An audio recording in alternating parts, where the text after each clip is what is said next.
Please subscribe Tito Manny Vlog.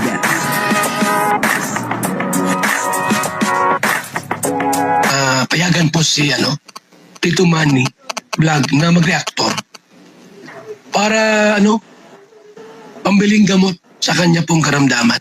Totoo po pala na may naghahatid sundo kay Krista, no? At kalingap ko inamin na nasasaktan po siya. Papanoorin po natin yung video, alamin po natin kung sino po ang naghahatid sundo kay Krista, no? At bakit po si Kalingap Mikoy ay nasasaktan. At bago po yan, siyempre, ako muna po yung bumabati sa inyong lahat ng magandang umaga, magandang tanghali, at magandang gabi sa inyong lahat mga kapatid. Saan man kayo ng panig ng mundo naroon ngayon, ay mag-iingat kayo palagi at pagpalain kayo ng ating Panginoon.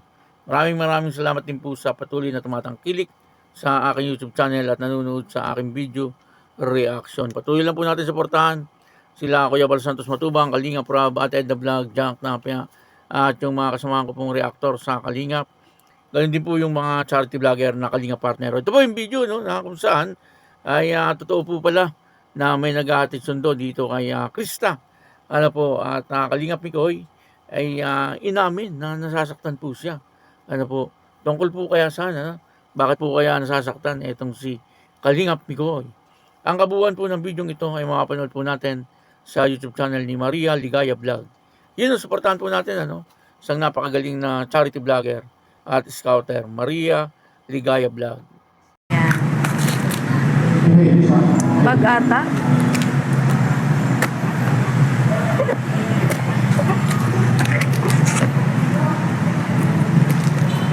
Wow, kumot.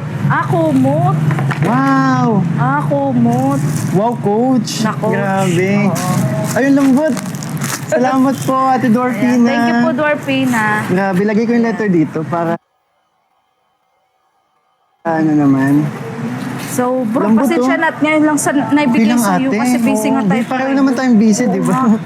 Kaya, Hindi mo nagkakatagpo yung oras namin ni Ate Ligaya. Nagkakatagpo. Buti pa kami ni CJ, pinagtagpo. Sana Uy, ano masasabi mo pala dun sa mga pa-floor wax ni nanay sa vlog namin? Pambira, hindi. Napapanood mo ba kay Sir Mars? Anong masasabi mo? Pero totoo naman daw yun na inahatid sundo mo? Inahatid Pag ano talaga, pag kailangan, gagawin, hinahatid sundo ko rin. Tsaka isang sabi na sa akin ni CJ. Gaya kagabi. Isang sabi Ikaw lang. talaga nagsundo? Oo, kasi maulan. So, Pero kada sundo, pinapaalam mo naman kay nanay. Oo naman. Alam niyan. Hindi ka na nahihiya. Dati pero ngayon, na bumababa ako para pinapaalam natin kung saan pupunta. Yeah. Pero kagabi pag sundo ko sa walang tao sa kanila, yung kapatid niya lang, so hindi na ako bumaba. Sabi Si nga daw Jessica galing lang? kayo doon, Hindi yung lalaki si... Sabi nga ni nanay, pag alis nyo nga daw, wala nga daw sila. Kaya ayun. Bebe, negative 6 mo yung siya? Yun, kasi may tugtog. So bro, ano masasabi mo ngayon sa mga nangyayari sa mga Maker supporters? Napanood mo live ko? Hindi pa nga, Ay. pero nabalitaan ko lang. Yung live kong yun, para yun sa mga yun kasi mahal ko ang mga supporters. So nagawa ko yun para yun maunawaan nila, maintindihan kung ano yung mga nagaganap. Kasi ayoko nagdalawa na kasi yung opinion So hindi na may mga times na hindi na din nagkakasundo. Minsan supporters na natin yung nagpo-post ng mga hindi lalong na nasaktan ako kay Kalingap Rap. Si Kalingap Rap na yung binabash. Which is yung hindi ko yun yan. Hindi ako makakatulog nun Nabasa ko siya pag-uwi ko after live selling. Sabi ko, kailangan ko i-live to. Tama. So doon ako nagsalita. Pero umaayos naman yung pinaliwanag ko lang. Kasi kahit talaga magdadalawa ka talaga sa opinion gawa nung sinabi ni Beshi. Galing sa Mikris ang basher, which is hindi naman po Mikris ang tinutukoy na basher. Kami po ang dahil po sa amin ni CJ kaya binabash si Kalingap Rab. Kasi nga, yung age gap na namin na hindi naiintindihan ng mga basher na kami, nagpapasaya lang kami ng mga mahal nating supporters. Pakisuportahan din po, Kalingap Mikoy. At ngayon ay busy. Etong si Kalingap Mikoy sa pagcha-charity Ano po, kung mapapasyalan niyo po yung kanyang YouTube channel, doon po ay makikita niyo na meron na po siyang pinapagawang bahay. Nakakatuwa naman, ano po, parang kailan lang si Kalingap Mikoy naging charity vlogger. Pero ngayon ay meron na rin po siyang pinapagawang bahay. Ano po, bibihira po yung gano'n, ano.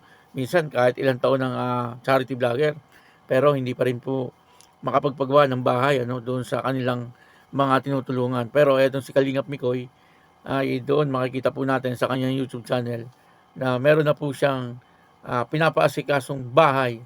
Ano po, at sana ay magtuloy-tuloy, ano po, yung pagiging charity vlogger ni Kalingap Mikoy, at sana ay lalo pang dumami yung kanyang views.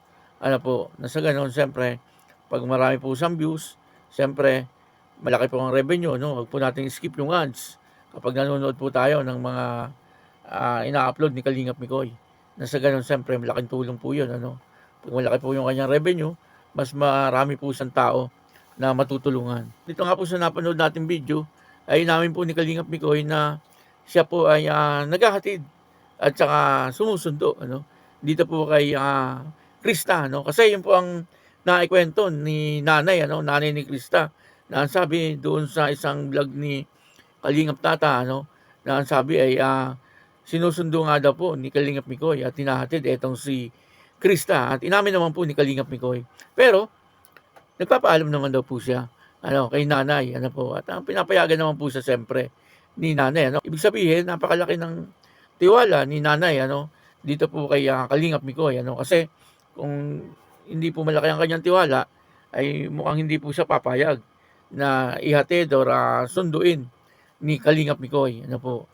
Nakikita naman po natin, ano, na napaka-gentleman naman ni Kalingap Mikoy, ano po, at kapag kasama niya si Krista, ay siguradong hindi mapapahamak etong si Krista. Nandito nga po ay may mga sinabi pa si Kalingap Mikoy na medyo nasaktan daw po siya, no? Namin yan na nasaktan daw po siya. Kasi ay nandahil po sa mga sumusuporta, no? Yung iba lang naman, di naman po lahat, ano, kukunti lang naman, ano, ay binabas si Kalingap Rob, ano. Doon po nasaktan na si Kalingap Mikoy, at nagpaliwanag nga po siya, no, kung bakit daw po siya biglang nakapag-live, at pinaliwanag nga daw po niya, ano, dito sa video, ano, nagpaliwanag rin po siya na kaya po siya biglang nag-live kasi nasaktan po siya, ano, kasi ayaw na ayaw din nga po niya na si Kalingap Rob ay mababas, ano po, na ang dahilan ay etong Mikris, ano. Kaya sana, ano, doon po sa mga supporters ng Mikris, ano, pakiusap lang po natin ay wag po tayong magsasalita ng hindi maganda, ano po, kasi ang nasasaktan po dyan ay ang inyong sinusuportahan, ano po, si Krista at saka si Kalingap Mikoy. Pagka binas nyo po si Kalingap Rob, kung nasaktan si Kalingap Rob, mas doble po ang nararamdaman ni Krista at saka ni Kalingap Mikoy. Bukod sa nahihiya po sila kay Kalingap Rob, ay nasasaktan po sila, ano po. Pero bibihira lang naman ang mga ganyan, ano. At yung iba naman dyan ay hindi naman po talagang supporters ng Mikris, ano, kumbaga nanggugulo lang. Kaya ayun, ano, maraming salamat po sa inyo lahat. At ako po si Tito Manny Vlog na nagsasabing God bless you all. Diyos mabalos.